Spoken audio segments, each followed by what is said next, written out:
if they lose this, I'm gonna cry. You've got m0NESY full health. You've It's got a much Modesty. removed Rain at the moment. Brokey on this line already. Oh, Modesty! Double kills. Kerrigan goes jumping back into the crosshair. Tess has 2 critical kills to open this, but the third ties the game. A full house 2v5 here for Falcons. Bro, I knew to it was tie up coming, that 10. man. It was I a knew it done was coming, position for dude. It's FaZe. all They too almost fucking made up for the last predictable, round dude. and then some. I just see Modesty with the 100 health, and I'm just like, ah, This shit. is a tragedy for FaZe and a 5v4 to kick it off with mid control. Tessus ran into window, went back to Donut, told everybody that he was there, and still got away with this round. This is Melbourne Tessus.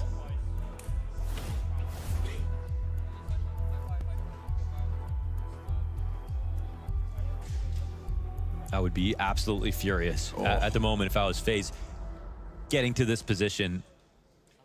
Poor Kerrigan too, man. Like, he actually ends up jumping after the kill already happens, but then his feet just get kind of clipped out from beneath him. You saw the frustration. He felt like that should have been his trade. Tough pill to swallow for a tied game, and that bottoms out your economy. So now you've got to offer a door ajar for Falcons off of that round. This is the team that Falcons have become, man. They can Damn, make up for what they're Tessus. missing in structure with individual play, and don't be surprised when it's Tessus recently. A 3K and a 2v5. We go back to Bucharest versus the Mongols as well. Tessus late game. Ooh, it is a whole other beast.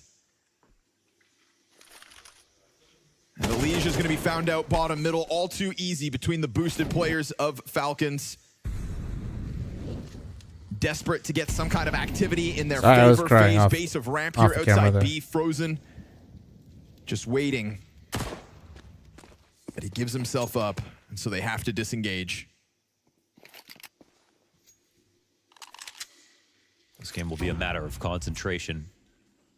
We still haven't actually seen Falcons sort of prove more on T side, right? Just individually, they've given themselves now time to get to that better stage of calling, more structure. This could be interruptive, though. You've got a lot of bodies up inside the cave. Very awkward for Modesty with an op to deal with multiple bodies. He calls for a bit of an What assist. the Kicks fuck? out. What What are you doing? Runs in. Mac 10. Oh, and it's 'cause he's- bomb. okay, Luckily, okay, he has Tessus to come at it from the No, other no, that's side, fine, so that's it fine, does that's look fine. recoverable. That was troll, but going like, in with bomb like that, that's a crazy move.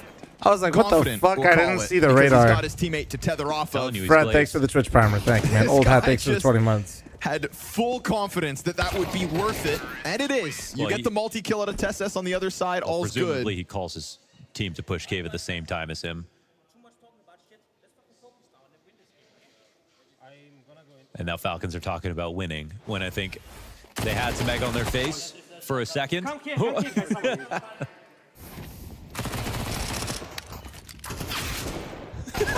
It's all good.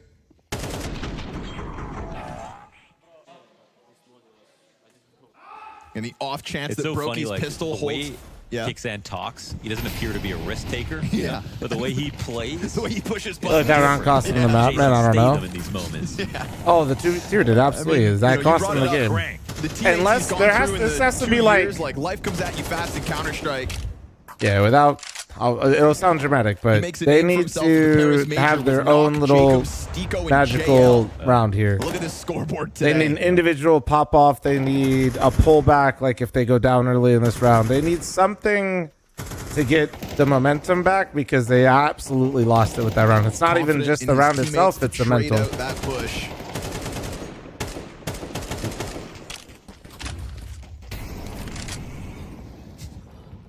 Well, you know what's crazy is Falcons playing Spirit's going to be real interesting one more because tragedy's all for those FaZe of you that can don't know, there's only stomach one at this player in point. like all of Counter-Strike that has a positive matchup versus Donk, and it's They won't get the Nico. grace of being able to talk about map 3 if they lose here. They've dug Nico themselves into a bit of a absolutely pit right now. owns Donk in the head-to-head. And normally you don't always frame it that way, but like shot they from actually Brokey. end up running into each other I hate quite a those bit. words, but walks into the scope of Modesty, who is in anticipation of him, plus the smoke towards Rain, but we get One a bit of spam. grace here offered over back to FaZe Clan. Spam Oh! is good. How does he not Survives kill on him? one health. No way. Literally There's not a lot of won. utility. We're talking a single smoke here on Elige. Frag for Frozen. Could maybe finish Magisk if he gets lucky. Opper there towards top ramp, and Monacy waiting for that retake attempt. Now he misses as well, but he immediately follows up with a second attempt. He's got Nico along that forward wall, and then Monacy recovers after a single whiff. Oh, Falcons securing 12 rounds off that. Monacy triple kill as Brokey steps into him. Brokey, who had a chance at the first op kill of the round. Yes. What a comeback here from Falcons, man. They've made it happen. A very confident looking Dust 2 on both halves. A competitive, much more competitive FaZe here on Ancient. But individually, again, unfortunately, that becomes the conversation for them. Not surviving. Monacy having the better day, opping, getting more impact. So I'm kind of still locked right now. More highlights. Say my manager fucking Tessus and him having the full house in that previous round. not only did some shady betting site try to work with me, they also lied to my management saying I agreed to a rate and that I haven't talked to them in weeks and that they would like to lock in that rate. From that point on, and we could be looking at the same thing So I was just here fucking again. stud locked for a second. A brutal I was round like, of stomach huh? on that A site. Interesting way, you know? Honestly, looking to put a quick end to it as we look at this, desperate purchase out of FaZe Clan. The money has dried up. The MP9s and Mag 7 are out in Nah, full no force. mythic shit tonight. I don't know. Fucking But so are Falcons. Truck's got electricians, I guess, over at his house or something. I think they're like installing TVs or like another wing to the mansion's Nico still wants to be the threat out middle. panel. I don't know.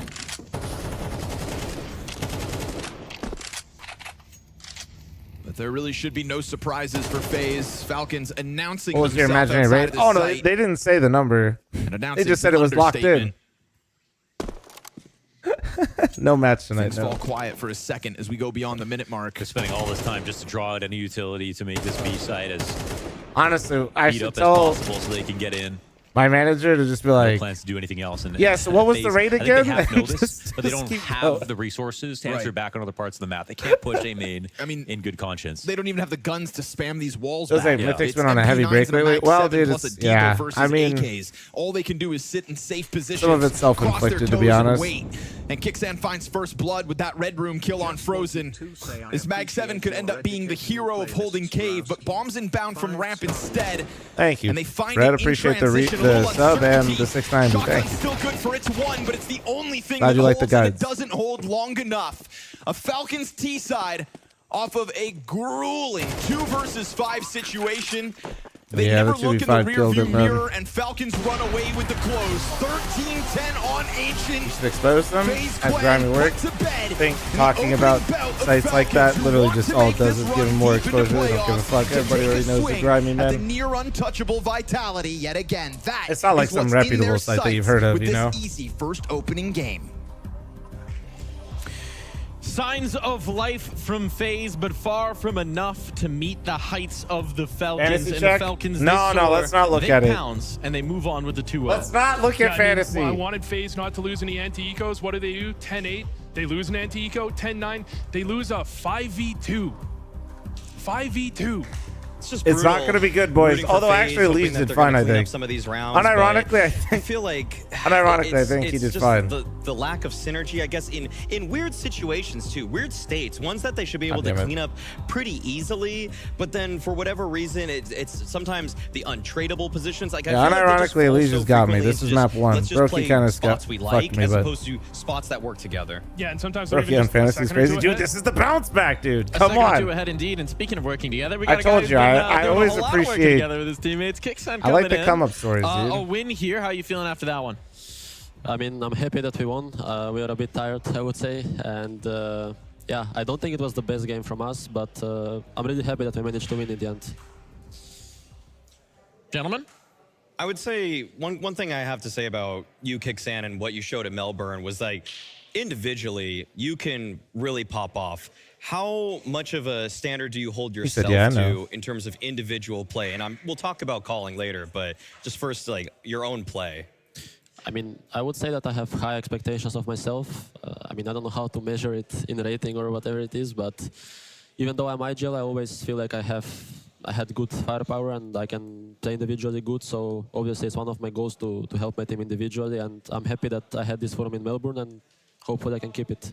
I wanted to ask a question about calling. Specifically, it's been talked about recently, Nico and Monacy, they like to call their own shot. They like to have a play maybe that they are happy making. Does that make it easier for you to call, or is it sometimes hard? They say, I want to do this, and you have to make a strat on the fly around that? I think it's a balance of both because, I have the final say on the T side, so of course I can say no to them, but I feel like with this kind of players, you have to give them the freedom and let them do their things sometimes. And yeah, it's just a balance of, sometimes they have to do my thing, sometimes they will do their thing, so it's just about balancing it, and yeah. When you say like balance, I feel like on T side, obviously you're gonna have more of a say. How about CT side? Like we've heard, Nico, he just mentioned those guys that call their own numbers and their own shots. Like, how much are you directing on that side, on defense? On City? Yeah. At the start of the team, I feel like Nico was doing most of the things, but our City sides were not good at the start. And then, lately we're trying to help him as much as we can. So everyone is trying to... I would say that right now, he's not even like the main caller. He's calling the most, but everyone is trying to help much more than at the start. And that's one thing that is helping us right now on the City sides, I would say. Because at the start, it was mostly him and everyone kind of just listening to him. And when people don't bring initiative and just listen to one guy, they don't play their best. So right now, everyone is trying to hop in and help and offer something, and I think it's helping the team. One other thing, I guess, is like, I think the way you play situations on the CT side when you're thinking about yourself it kind of is a little different than other IGLs. Like so many other ones like really just hunt for space, they hunt for information, but I feel like you're more careful, but without biasing you too much about yourself, like what do you think makes you different because I'm sure you watch other IGLs and you see them make mistakes, but you think you wouldn't do that. Like why do you think you're better in some ways? It's a bit of a hard question, but I feel like every IGL has this thing of just doing some aggressive... I think I had it on Ancient, the jumping through a molly and this kind of moves that every IGL does. But you were pinching there, right? Yeah. So that made sense. But yeah, I'm just trying to think about some situations a bit more and trying to avoid these mistakes, because I feel like today on Ancient, for example, I had few mistakes that usually I wouldn't do, but obviously it can happen. So I'm just trying to analyze these situations and try to do these mistakes less. Cool. What's the move now? I think you get a little I'm bit definitely of a buy, hopping off. 30 10 and a half hours, 40 and I hour plan, whatever. I didn't Give sleep yourself that much. a day. Tomorrow you can be super harsh and self-critical. We'll give you a pass on this one. Yeah. Looking forward to tomorrow, right? Spirit on deck. If I've read the groups correctly here, look at him for verification. He doesn't know, so we'll just say it's them. How you feeling about that as the next matchup? I haven't played them in a while. I remember in Heroic we played them a lot and we always had issues against them, so I hope it's different with this team. You have the two counters to them. You have Nico, who always neutralizes Donk, so that should be some ace in the hole, and you have Monacy now. So actually, one last thing, I guess, like with Monacy and how he's played at the first tournament for you guys instead of Dexter. I know we know he's adding more firepower, but like in terms of talking, like Dexter was vocal too, but is Monacy more vocal, or is he calling more shots, or is it just different shots? I would say Yeah, no, I'm definitely they're big pretty similar when ketchup. it comes to like being vocal, but what I think Monacy is bringing to the team much more is like in these mid-round situations when he would call a rotation or he would call let's push there, or I will flash this, I will smoke that. So I think he's better in this kind of situations, and that's helping us a lot on the City sides. Okay. But In Austin, let's say the City start Quest? of the round, like in the freestyle when it comes to doing some moves, I would say they're similar and they're coding like similarly. I'll ask one question, then we'll let you get some much-deserved rest. Speaking Gatler, about yes. developers, thinking about the new player integrating, there's sort of two Yeah, I mentalities. will not when be a new doing player any of joins that, but the I team, right? appreciate There's it. honeymoon, Thanks, and then thanks there's for we need some 420. time to work. Where are you guys at? If you had to give it a percentage of what this roster, this 5 can be, where do you think you're at? To keep it clean. It's hard to say. I think obviously so far we've had two Prague days, so it's kind of hard to have any expectations right now. We're just trying to play a bit on the fly and with our feeling. So, the goals for this team are huge, but right now it's hard to say where we are. We played good in Melbourne. Here we have a good start, so the start looks promising, and we have high goals for the future, definitely. High goals, setting a high standard for yourself indeed. Congratulations on the win here. Good luck going forward. Thank you. Thanks for joining us. Kixon coming in, and if only he could hear how nice you're being to him in the green room. I'm telling you, these guys are, he's building some fan base here. And rather hype him up than Prana's downfall. Let's see how bad it is. Oh, fuck you, Brokey. Fuck you, dude. Sorry. I'm just farming reactions. I know they're doing another interview with FaZe, but I'm going to hop off. I'm pretty tired. I am pretty tired, guys. Daddy Wolfie, I stream more in one day than you probably have this entire month. I don't want to hear it. Thank you. Now that I got that out of the way. Yeah, I'm gonna chill. I still gotta lift, dude. Fuck me. It's gonna be miserable. I gotta stay up a little bit longer for my lift, and then I'm gonna just crash the fuck out. What's the card game you're playing? Magic, Effie. Magic. I'm getting back into it. No pain, no gain. Dude, today's cardio. You know how bad cardio is already ass? Cardio plus being tired. Holy shit. Oh, it's gonna be fucking terrible. Anyway, enough me complaining. Don't forget to follow the stream, guys, if you guys are on Twitch. Don't forget to like and subscribe if you guys are on YouTube. Let me look at the games here real quick. Tomorrow we got Pain Wildcard. I'll try to be up for this. I'm going to be honest. I'm trying to prioritize my sleep a bit here. So if I feel like I need the extra sleep, I might come in like the middle of this game. I'll be up for sure before like probably 4 tomorrow, but if anything, I'm going to try to sleep a little bit longer. Like I tried to sleep longer today, and I just woke up early, so that's what you guys can expect for tomorrow. I'll be around, and I'll be on pretty fucking early. Just hopefully I can force myself to get a little bit extra sleep, you know?